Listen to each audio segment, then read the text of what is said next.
Halo teman-teman semua, apa kabarnya? Semoga senantiasa baik, senantiasa bahagia, senantiasa berpikir positif, dan senantiasa sehat walafiat. Kalaupun lagi sakit, tetap semangat, insya Allah kesembuhan akan menanti Anda. Yang penting, pola pikir, pola hidup kita jaga atau kita perbaiki, insya Allah kita bisa sehat kembali. Teman-teman, kali ini kita bertemu kembali ya. Uh, kita mungkin berbicara sedikit tentang uh, apa sih penyelamat dari kambuh sementara. Ya, jadi kalau kalau kita bagi sakit GERD itu kan ada yang tahap yang biasa saya ulang-ulang, yang biasa saya ulang-ulang, tahap parah ya, atau tahap sangat ekstrim sakitnya. Yang kedua adalah tahap yang awal atau tahap yang biasa, di mana kita masih bisa beraktivitas seperti orang normal, hanya sensasi-sensasi yang kita rasa itu tidak enak atau kurang nyaman di tubuh.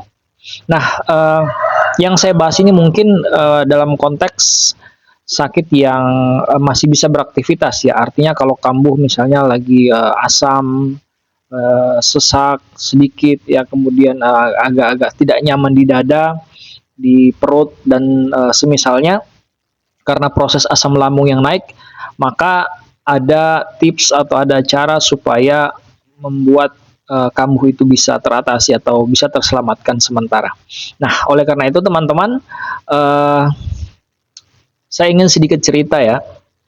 Waktu saya dulu masih sakit tahap awal atau tahap belum parah ya, uh, yang saya alami itu, uh, saya biasa kalau datang perasaan tidak nyaman itu adalah tidak enak di dada ya. Di dada itu seperti ada yang mengganjal, seperti ada yang menekan ya, bahkan sedikit kurang nyaman. Tetapi sekali lagi saya masih bisa beraktivitas, masih bisa uh, berjalan ya, bahkan mungkin berlari dan sebagainya, saya masih bisa bekerja ya. Uh, Suatu saat saya pernah itu mengalami gangguan itu ya. Uh, apa namanya, datang rasa yang tidak nyaman di dada. Ya, jadi, saya merasa mungkin ini lagi asam lambung saya lagi naik, istilahnya kambuh yang sederhana. Saya kemudian apa yang saya lakukan? Saya itu coba-coba makan waktu itu sup hangat, air yang memang hangat ya, bahkan bukan sekedar hangat tapi panas, dan itu menenangkan. Kemudian saya merasa nyaman, lega kembali dada saya. Ternyata saya setelah pelajari itu ternyata faktor karena hangat yang diberikan oleh air yang ada di sup itu membuat asam lambung saya kembali netral. Nah, teman-teman, sebenarnya banyak uh, cara untuk kita bisa menenangkan lambung kita yang kurang nyaman itu. Ya, jadi kalau misalnya teman-teman saat lagi kerja, saat lagi misalnya malam, kemudian mau tidur ya, dada terasa panas, sesak dan begah, maka eh, saya sarankan jangan panik ya. Sekali lagi, karena kunci daripada sakit ini itu adalah kita harus terbiasa sakit kita ini sebenarnya tidak apa-apa. Ya, sekali lagi sakit kita ini kita biasakan tidak apa-apa. Jadi kalau ada sensasi rasa tidak nyaman, kita upayakan tidak overthinking, kita tidak cemas, kita tidak anxiety dan sebagainya. Uh, jadi yang pertama itu kita tidak panik, kita tidak berpikir macam-macam. Ya, jadi uh, caranya adalah salah satunya adalah kita kemudian tenangkan pikiran, kemudian kita bisa melakukan atau mencari yang namanya senjata darurat. Nah, apa yang bisa kita konsumsi atau yang biasa saya konsumsi dulu untuk membantu meredakan gejala itu tanpa obat kimia dulu ya, karena kalau obat kimia itu yang sudah senjata pamungkas lah itu, atau istilahnya yang terakhir, karena dia khawatirnya efeknya bisa adiktif atau kecanduan. Dan sekali lagi yang bisa kita lakukan itu adalah mencari makanan atau minuman penyelamat. Nah, selain yang saya sampaikan tadi, yang panas itu ada beberapa makanan dan minuman sederhana yang menjadi penyelamat kita.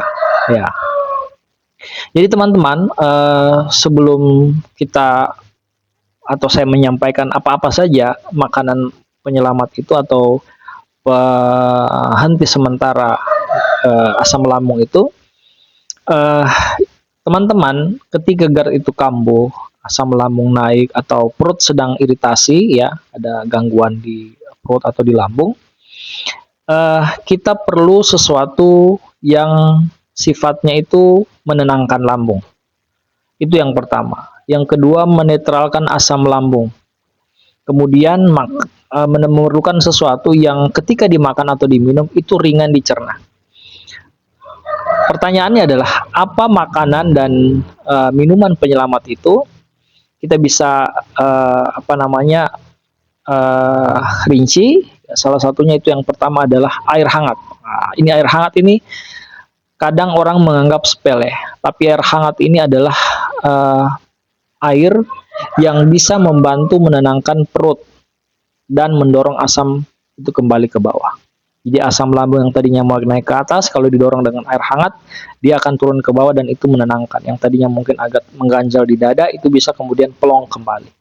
Apalagi makanan yang baik itu, contoh adalah pisang matang. Ya, pisang itu punya sifat alkalin alami yang membantu untuk menetralkan asam lambung.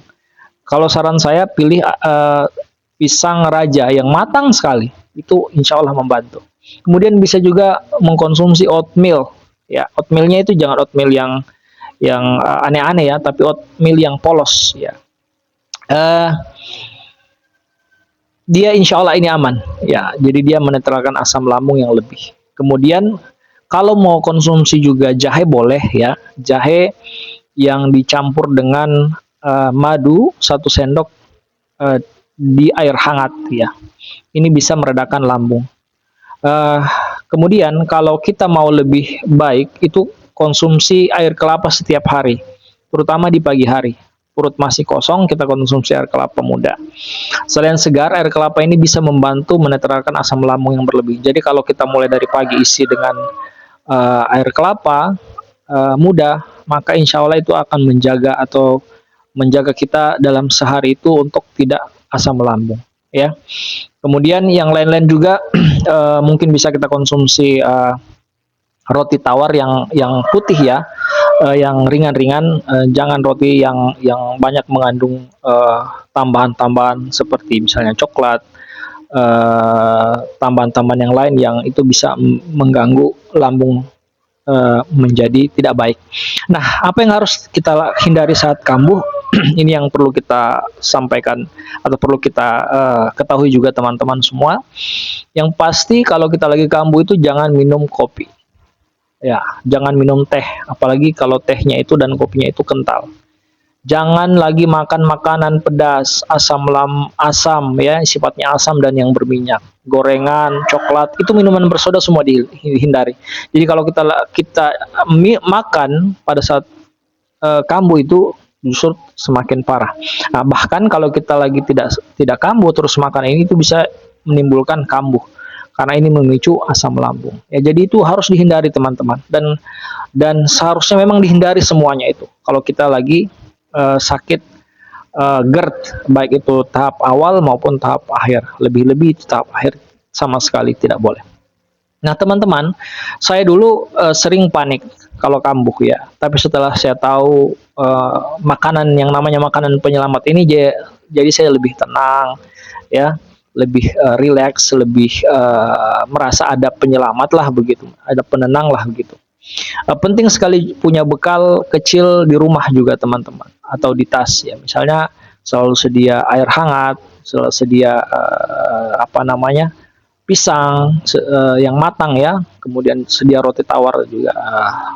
Biskuit lebih baik jangan kalau biskuit ya. Baik itu roti tawar yang lembut ya. Nah, dengan begitu kita tidak lagi terlalu cemas saat gejala muncul karena tahu bagaimana cara meredakannya. Itu yang saya lakukan pernah ya teman-teman semua. Bayangkan teman-teman, tubuh kita itu seperti rumah. Kalau ada api kecil di dapur, jangan langsung panik. Ambil air, siram perlahan, api pun akan padam. Begitu juga dengan GERD. Kita butuh yang namanya pemadam darurat. Sederhana sebelum api jadi besar. Jadi, teman-teman semua, eh, kita ketika sakit itu memang ada tahap-tahap yang kita harus antisipasi. Dari sakit juga itu kita bisa mendapatkan banyak hal ya. Kita bisa menjadi punya pengalaman, punya banyak ilmu karena mendapatkan referensi yang banyak. Maka saran saya teman-teman selain dari mungkin channel saya ini bisa cari referensi-referensi yang lain yang bisa menambah uh, kebaikan bagi kesehatan teman-teman yang lagi sakit ya. Sahabat semua, mulai sekarang cobalah sediakan yang namanya makanan penyelamat ini di rumah ya.